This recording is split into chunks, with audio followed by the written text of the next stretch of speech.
What's up guys, welcome to the video. Today I have second place Max Fox, second place at the London Players Guild 6-star Always tournament. second. We had high hopes for you, Max. I'm sorry to let you guys down. But no, you did really well. You beat all the EXT guys, so you know. Apart from Slain. Apart from something. Oh, Alright, yeah. Oh, you placed got higher. further. You placed higher, so Yes. yeah, have that. But yeah, you played a sort of more An interesting deck. Yeah, interesting deck. Yeah. It's Broly Vegito. So I remember seeing this thing. I think it was a couple of months, maybe a month or so ago, when Yeah, someone I think I played it brought in out. teams in the States, and I think I played against you. You were playing this, and I was playing Super Shenron, so that was. Yeah. And it wasn't really much of a game, was it? But now Super Shenron's gone, and I think it does have a bit of a place in the meta. Yep, so I'm just going to bring your list up. So this is the list you've got here. Do you want to just run through it and sort of run through the combos as well for those who don't know how it works? So just for a general idea of... basically everyone that I played was just reading every single card. But yeah, so the main idea of the deck is attack. Trying to make the most out of your energy, getting for every 2 energy, maybe 3-4 attacks off. So the main game plan, you get a Candy and a Vegito at full throttle in your energy, and you can essentially just keep swapping the Vegito, the 3-drops into them. So if we just go through the cards, card for card, I can get a better idea of what it's doing. So Kai is just a finisher. Awakened Talent Pan. Originally the list was running the Bardock swap package. This is a sort of a substitute for that. You use it as your early awakening. Yeah. And yeah, it's extra obviously not as good. Yeah, you're losing out one 10k attack and a 5k combo, but it still does the job, and it goes back to hand. Saiyan Duo Goku. You play that down for 2, and you pitch 1 card, and you can bring out a Saiyan Duo Vegeta either from the deck or the drop. That's why there's only 2 of the Vegeta in the deck. You don't really need to, well, you're not trying to mulligan for it, you just want it to stay in the deck and just bring it out. When you play the Vegeta off the Goku, untaps 1 blue energy, and that same energy can just be used to go into the Vegito. Yeah. Did you ever life both of them? That has only ever happened to me once, which was at last week's locals, but no, that's not happened. Typically, you're not going to want to energy a Vegeta early, because if it's in your life, then it's kind of game over. Yeah. But no, the 2 count seemed right for me. The Candy, that's what you're going to be swapping into in the early game. It can only be played out of energy, so that's where it's got to go. Gohan ability attained. I think a couple of people are going to be asking why I'm running that. Essentially, it's either blue energy, a Shigash target, or a lot of the time, your opponent's going to try and negate you out of using your beans or untapping. So the dual attacker is a good bean target, first of all. Comes at 24k dual attack, and it's getting sort of extra value off the bean, and it's just a good Shigash target, essentially. Yep. The 3-drop Vegito is essentially the heart and soul of the deck. If you don't see it, you're going to lose. Shigash target can be brought out for a total of 2 energy off the Saiyan Duo combination, and when you bring it out with Patara, you draw 2 cards as well. One of the typical combos early game is going to be play the Goku down, pitch a card, bring out the Vegeta, swing with the Goku, and bean up the Goku, so it becomes a 15k swing. Then you tap the energy that you just untapped, bring out the Vegito, who maintains that 5k off the Senzu bean, so you just get a lot of extra pressure and value out of the bean. Yep. Vegito at full throttle. This is a card I think that was read by my opponents most frequently. It's quite insane. It's a dual attack double strike, and when you play it, it bounces one of your opponent's cards with barrier back to hand. So Path of Greatness, or say in the finals it was the Aegis Janemba. Yeah. So again, just very good utility. Again, can only be played out of energy. So with the 3-drop Vegito, you just tap 2 energy, you can bring it out. It's usually the finisher. You stack it up with beans, swing twice, untap it with Broly, attack again. Mu Taito. I think this is the card that made the deck playable in the current meta. It's a counterplay. Taps down, any battle cards your opponent has on the field with greater energy cost than the current energy, I believe. Regardless, it's only used against Height of Mastery, and it works so well in this deck because you put so much pressure on them, you're forcing them to awaken early, so they can't just evolve over the top and untap it. Essentially, that's the end of their turn, and if they play into it, they've lost the game. Explosive, pretty typical in any Shigesh deck. Most of the time, just point into energy, to be honest, because you don't end up in that position. You're killing them faster than you're going to have the chance to defend. The Vanilla Coup, essentially just another Shigesh target in yellow energy, but it's the best that we have in terms of yellow. Cronoa, I think it's pretty necessary to be mainboarding Cronoa in the current meta. Victory Strike is super strong, and Shigeshing out past is broken. Crisis Crusher, your big weakness is Borgos, Whis. This just gets rid of them. You see it early. It's not going to become a problem, but a lot of the deck does rely on being able to untap with Bean. And also the Vegeta untaps as well when it's played out. So you don't want those on the board. Mira, your alternate finisher. I think it actually won more games than the actual Vegetos themselves, but obviously with the Broly leader it's even more broken because it's gaining attack twice. Yeah, so you get them to 3 and you've won if you have Kai. Yeah, essentially. And you're mainboarding triple battering anyway, so they're going to need 2 negates and another battering. 3 energy open, it's just not going to happen with the amount of pressure that you're putting on them. Shigesh out pretty much all the deck. You're primarily going to be Shigeshing out the Vegetos, the 3-drop, but also if you have both the Goku and the Vegito in hand, you can, if you're tapped out, you can Shigesh out the Goku, play the Vegeta off the Goku and untap an energy as well. So it just opens up even more players. Would you ever drop it to 3? Shigesh? I mean, it seems very critical to the deck. But to be honest, I was Cronoa'd most games, and it doesn't make that much of a difference. It's more if they don't Cronoa you, they don't stand a chance because your plays are going to go on for so long. They can be losing so many would cards. It be better to go 2-2 then? Because it sounds like even though it has so much synergy with so many cards in the deck, is it a bit win more? It's definitely something to be considered. For now, I'm quite happy with it but I would definitely be testing more. There's changes I've already made since the event, and I can go through those after anyway.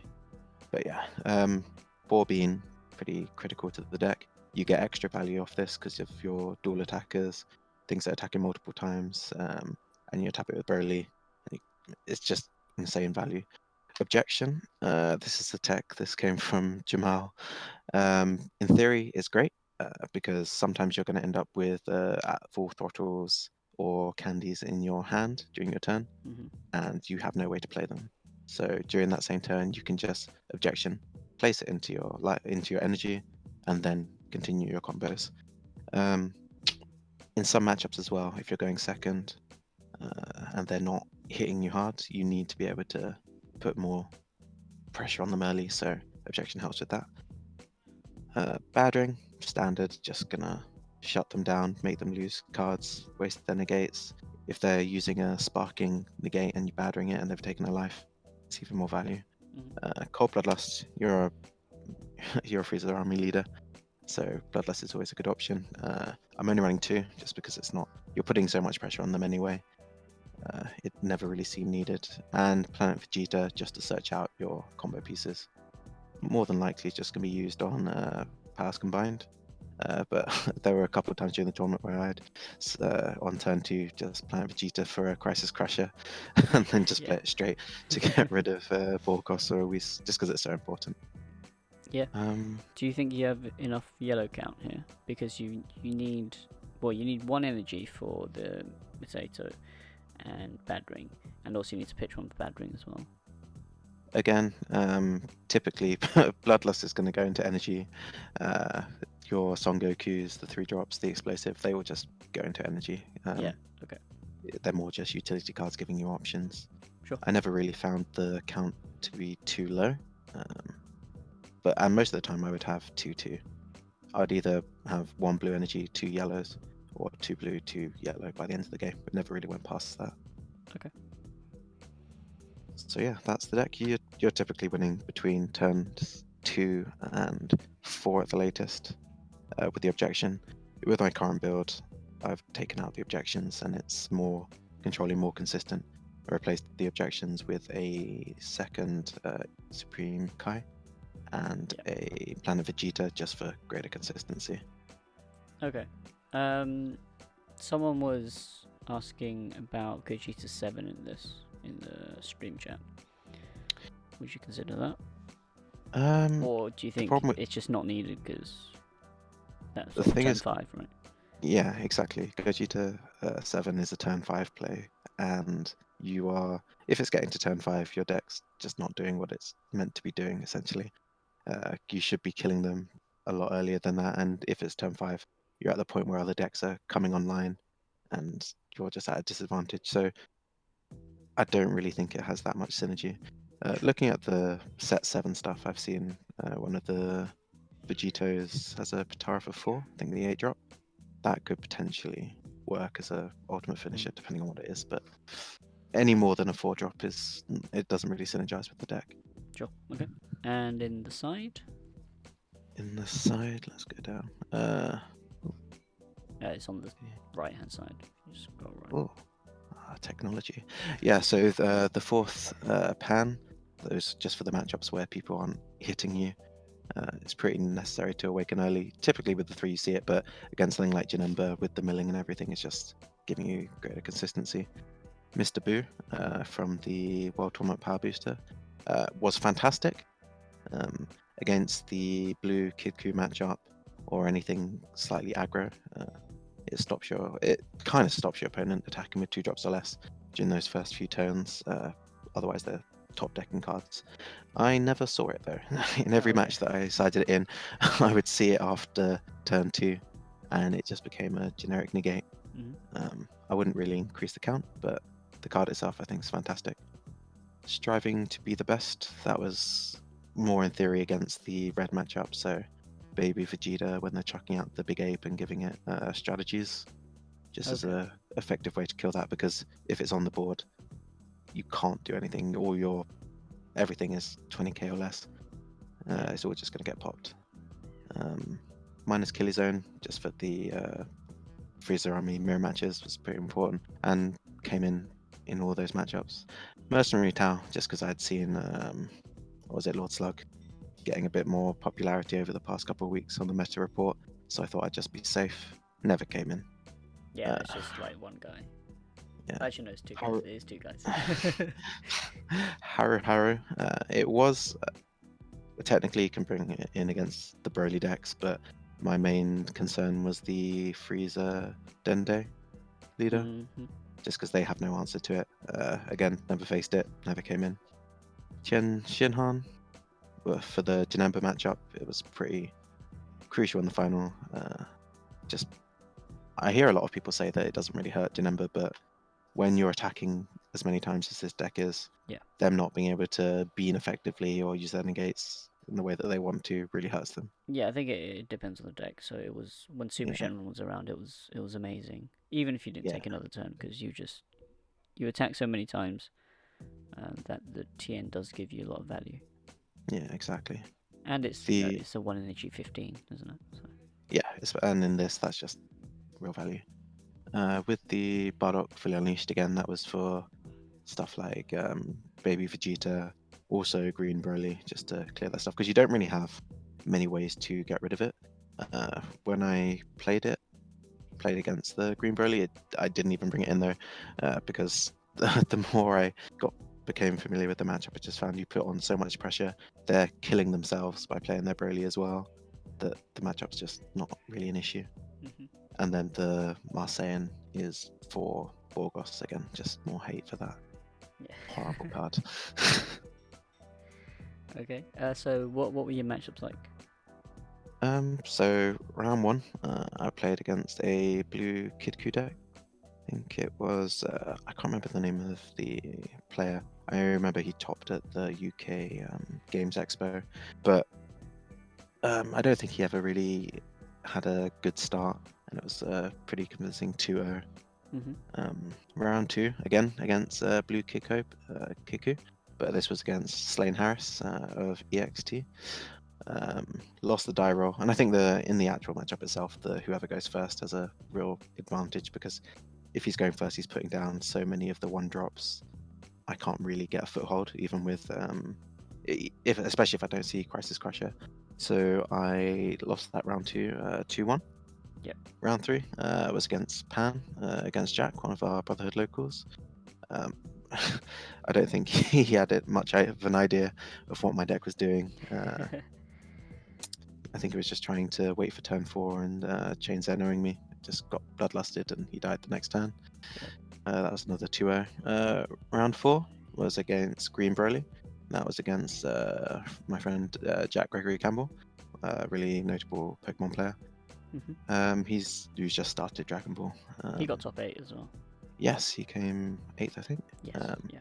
And yeah, that was again because Broly's just killing himself with the amount of pressure I'm putting on. He can never really get back. Even if he dropped the 8-drop, it was just Retire Toad or Bloodlust. It just never really did anything. Yeah. Was it Phil you played in the first round? Phil, yeah, that was it. Phil Lee. Round 5 was against Niall. A repeat of last week at our locals, and the same result. He was playing Yellow Broly Victory Strike, and I genuinely just think this deck has, I think I was saying it to you before, around like a 70-30 matchup against that. They don't have much of a chance. If they take a strategy of just trying to attack you, get as many cards and just go into it, then they're killing themselves with their leader.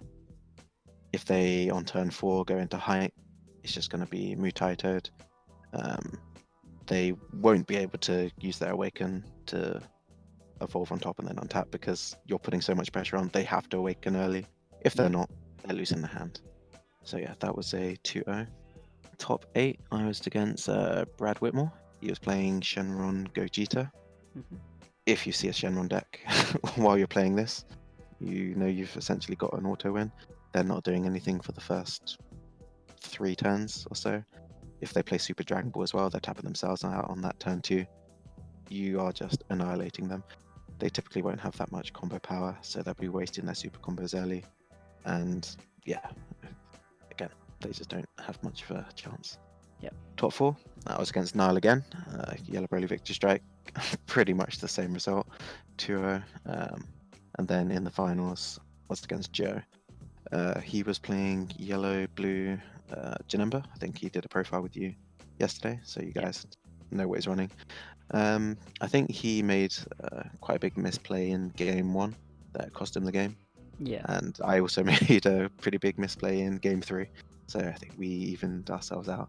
I was attacking with my leader before my 4-drop, so we could just rest it with the Bojack arrival. But yeah, it was close. I lost that one 2-1. Yeah, you were looking for the double strike, weren't you? Oh yeah. Well, he had 2 life. He had no negates available. I had mirror in hand. I was just fishing, like untapping my leader, swinging again, and the East Sky was the next card. But can't win them all. Yeah. No. Yeah. I mean, if he had 2 Kai, then you would have. Well, that has now been fixed. Yeah. But yeah, no, you did really well. You actually you played 5 of the top 8, actually. So. Yeah, and good showing. So if you want to get an idea of how the deck works and sometimes doesn't work, check out the London Players Guild. Yep, I'll put those links in the description below, and yeah, you guys can check out the streams. Maybe I'll do some post commentary on them as well. I'm sure they'll let me grab the video. But yeah, is there anything you want to add? No, What changes have you made to it now? Yeah, so objections are gone. It was a little bit too situational, to be honest. And I've replaced them with an extra Planet Vegeta, just to make sure that you see your 3-drop Vegito or whatever else you need, and that second Supreme Kai, because I can't bear to lose in that way again. Yeah, is that the only thing? Those are the only changes for now, but I'm going to keep working on it, I think. Yeah. Okay. I definitely see it having a place going forward. Yeah. It's seems to be very aggro. So good stuff. But yeah. Okay. Thank you. Any shout outs? Shout out to the Brotherhood for running such a well organized event, and London's Players Guild as well for hosting. Oh, and also I got the original idea from the deck. It was Team Two Bananas. They were running that from the beginning of set 6. That's where I got the inspiration. I've changed it a lot from there, but if it wasn't for them, I wouldn't have even had the idea to work on it. So much appreciated. Good stuff. Thank you for that. And yeah, if you guys have any questions or maybe suggestions how to improve the deck as well, I'm sure Noah has a few. drop it in the comments below, and yeah, we'll get them over to Max. So thank you for doing the profile, and good luck Anytime. for future events. All right. Yep. Please leave a like on the Take care, video, and I will see you guys next time. Bye.